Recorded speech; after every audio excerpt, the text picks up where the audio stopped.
வணக்கம் ராஜேந்திர பிரசாத் சார். தென்னிந்திய நடிகர் சங்கம் சார்பாக மற்றும் அனைத்து ரசிகர்கள், எம்ஜிஆர் ஐயாவோட ரசிகர்கள், அது நடிகராக இருக்கட்டும், ஒரு அரசியல்வாதியாக இருக்கட்டும், ஒரு மனிதராக இருக்கட்டும், நாங்கள் எல்லோரும் எங்கள் இதயத்தில் வச்சிருக்கிற எம்ஜிஆர் ஐயா சார்பாக உங்களுக்கு நாங்கள் முதல்ல நன்றி தெரிவிச்சுக்கிறோம். ஏன்னா நீங்கள் பேசின வீடியோ வச்சு நாங்கள் ஒரு பதிவு போட்டோம். அது எல்லோருக்கும் அது கொஞ்சம் ஹர்ட் ஆன மாதிரி இருந்தது, கொஞ்சம் வருத்தம் தெரிவித்தாங்க. அந்த விஷயத்தை கேள்விப்பட்டு நாங்கள் எங்கள் சார்பாக உங்களுக்கு ஒரு வேண்டுகோள் விட்டோம்.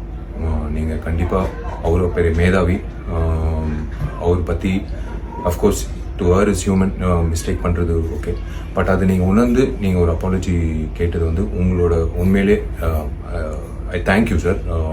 It's really very, very nice and sweet of you to understand and to seek an apology. நாளைக்கு உங்களை பற்றி அதே மாதிரி யாரோ பேசினா கூட நாங்கள் கண்டிப்பாக அது கண்டிப்போம் சார். ஏன்னா முக்கியமாக எம்ஜிஆர் ஐயா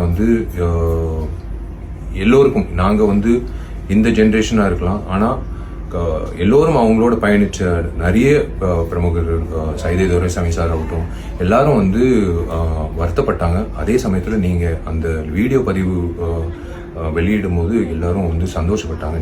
நீங்கள் உணர்ந்து அதை சொன்னதுனால நீங்கள் மன்னிப்பு கேட்டது எங்களுக்கு ஒரு திருப்தியாக இருக்குது. நீங்கள் உணர்ந்தது. It's really sweet of you sir to understand so all of us, all our sentiments, and on behalf of everyone, there are so many fans. Still some people think that he's alive.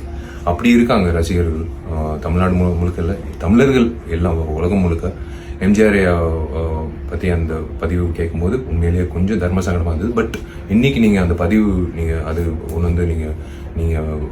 நீங்கள் கொடுத்த அந்த பதிவு நாங்கள் உண்மையிலே சந்தோஷப்படுறோம். ரொம்ப நன்றி. நீங்கள் இவ்வளோ சீக்கிரம் உணர்ந்து பண்ணுறதுக்கு ரொம்ப நன்றி சார். எல்லோரும் சார்பாக நான் உங்களுக்கு நன்றி தெரிவிச்சுக்கிறேன். God bless you, sir. Thank you.